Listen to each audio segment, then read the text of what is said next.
ஒரு வார்த்தை சொல்லும் கர்த்தாவே, என் வாழ்க்கையெல்லாம் செழிப்பாகுமே. ஒரு வார்த்தை சொல்லும் கர்த்தாவே, என் வாழ்க்கையெல்லாம் செழிப்பாகுமே. ஆண்டவராகிய இயேசு கிறிஸ்துவின் இனிதான நாமத்திலே ஒரு வார்த்தை சொல்லும் கர்த்தாவே என்ற தியான நிகழ்ச்சிக்கு உங்களை அன்புடன் வரவேற்கிறோம். கர்த்தர் கிருபையாய் தந்த இந்த நல்ல நாளிலும் மீண்டும் உங்களை கர்த்தருடைய வார்த்தை மூலம் சந்திப்பதிலே மிக்க மகிழ்ச்சி அடைகிறோம். நீங்கள் எல்லாரும் சுகமாக இருக்கிறீர்களா? கர்த்தருடைய கிருபையினாலே நீங்கள் எல்லாரும் சுகமாக இருப்பீர்கள் என்று சொல்லி நாங்கள் நம்புகிறோம். கர்த்தருடைய கிருபையும் சமாதானமும் உங்கள் குடும்பங்களிலே பெருகுவதாக. கடந்த நாளிலே கேள்வி நேரத்தில் கலந்து கொண்டு பதில்களை அனுப்பி கொடுத்த அனைத்து கர்த்தருடைய பிள்ளைகளையும் இயேசு கிறிஸ்துவின் நாமத்திலே வாழ்த்துகிறோம். கர்த்தர் உங்களை ஆசீர்வதிப்பாராக.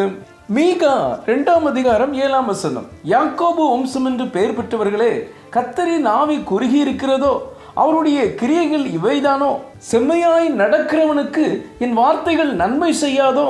கிறிஸ்துவுக்குள் மிகவும் அன்பான தேவனுடைய பிள்ளைகளே, கர்த்தர் இந்த நாளிலும் நமக்கு தரும் ஆசீர்வாதமான வார்த்தை என்னவென்றால், செம்மையாய் நடக்கிறவனுக்கு என் வார்த்தைகள் நன்மை செய்யாதோ? இன்றைக்கு கர்த்தர் நம்மை பார்த்து இந்த கேள்வியை கேட்கிறார். நீங்களும் நானும் கர்த்தருக்கு பிரியமாய் செம்மையாய் நடக்கும்போது அவருடைய வார்த்தைகள் நமக்கு நன்மையை கொண்டு வரும்.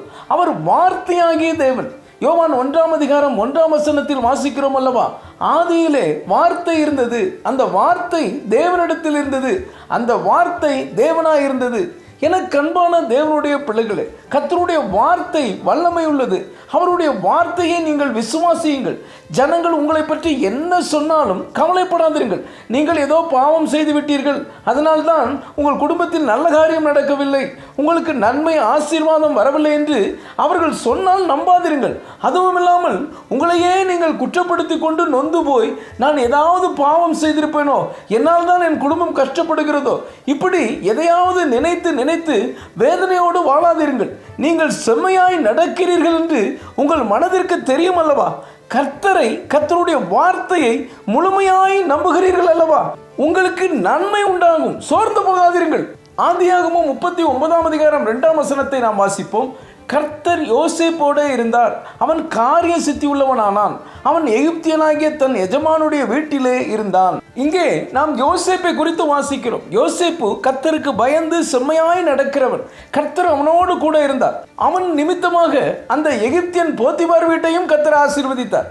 இந்த சூழ்நிலையில் போத்திபாரின் மனைவி யோசேப்பை தப்பு செய்யும்படி தூண்டுகிறார். ஆனால் யோசேப்பு அதற்கு இடம் கொடுக்கவில்லை.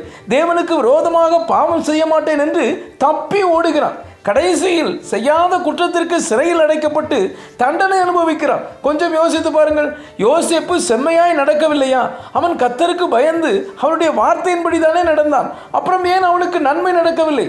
அவன் ஏன் தீமையை அனுபவித்தான்?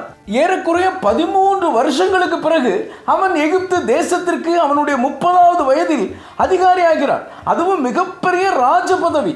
அவன் பட்ட துன்பங்கள், வேதனைகள் எல்லாம் முடிவுக்கு வருகின்றன. யோசேப்பை குறித்து சங்கீத புஸ்தகத்திலே நாம் வாசிக்கும் போது சங்கீதம் 105, 18, 19 வசனங்கள் இப்படியாக சொல்கிறது. அவன் கால்களை விலங்கு போட்டு ஒடுக்கினார்கள், அவன் பிராணன் இரும்பில் அடைபட்டிருந்தது. கர்த்தர் சொன்ன வார்த்தை நிறைவேறும் அளவும் அவருடைய வசனம் அவனை புடமிட்டது. எனக்கு அன்பான தேவனுடைய பிள்ளைகளே, கர்த்தர் உங்களை மிகவும் நேசிக்கிறார். அவர் உங்களை மறந்து விடவில்லை. அவர் உங்களோடு தான் இருக்கிறார். நீங்கள் கர்த்தருக்கு பிரியமான பரிசுத்தமான வாழ்க்கை தான் வாழ்ந்து கொண்டிருக்கிறீர்கள். தேவையில்லாத சந்தேகமும் பயமும் வேண்டாம். கர்த்தருடைய வார்த்தை உங்களில் நிச்சயம் நிறைவேறும். பல வருஷங்கள் ஆகிவிட்டதே, நான் எதிர்பார்த்த நன்மை நடக்கவில்லையே என்று கலங்காதீர்கள். கர்த்தர் உங்களுக்கு நன்மை செய்யாமல் அவர் வேறு யாருக்கு நன்மை செய்ய போகிறார்? இப்பொழுது வேத வசனம் உங்களை புடமிட்டு கொண்டிருக்கிறது. ஆகையால் சோர்ந்து போகாதீர்கள். செம்மையாய் நடக்கிற உங்களுக்கு அவருடைய வார்த்தைகள் நன்மை செய்யும்.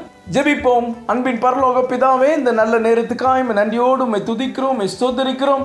செம்மையாய் நடக்கிறவனுக்கு என் வார்த்தைகள் நன்மை செய்யாதோ என்று சொல்லி நீர் எங்களோடு பேசினதற்காக நன்றி தகப்பனே.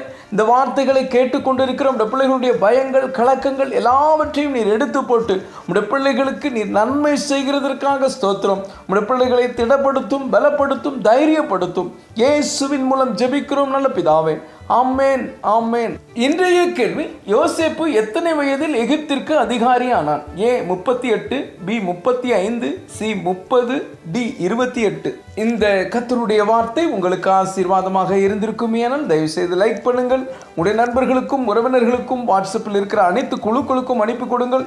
தொடர்ந்து நம்முடைய மிஷனரிமார்களுக்காக ஜெபித்துக் கொள்ளுங்கள். அது மாத்திரமல்ல, இந்த கர்த்தருடைய வார்த்தை தினந்தோறும் தடையில்லாமல் வெளிவரவும், அடிக்கடி பலவீனப்படுகிற என்னுடைய சரீர ஆரோக்கியத்திற்காகவும் தயவு செய்து ஜெபித்துக் கொள்ளுங்கள். கர்த்தர் உங்களையும் உங்கள் குடும்பத்தின் பிள்ளைகளையும் அபரிவிதமாய் ஆசீர்வதிப்பாராக.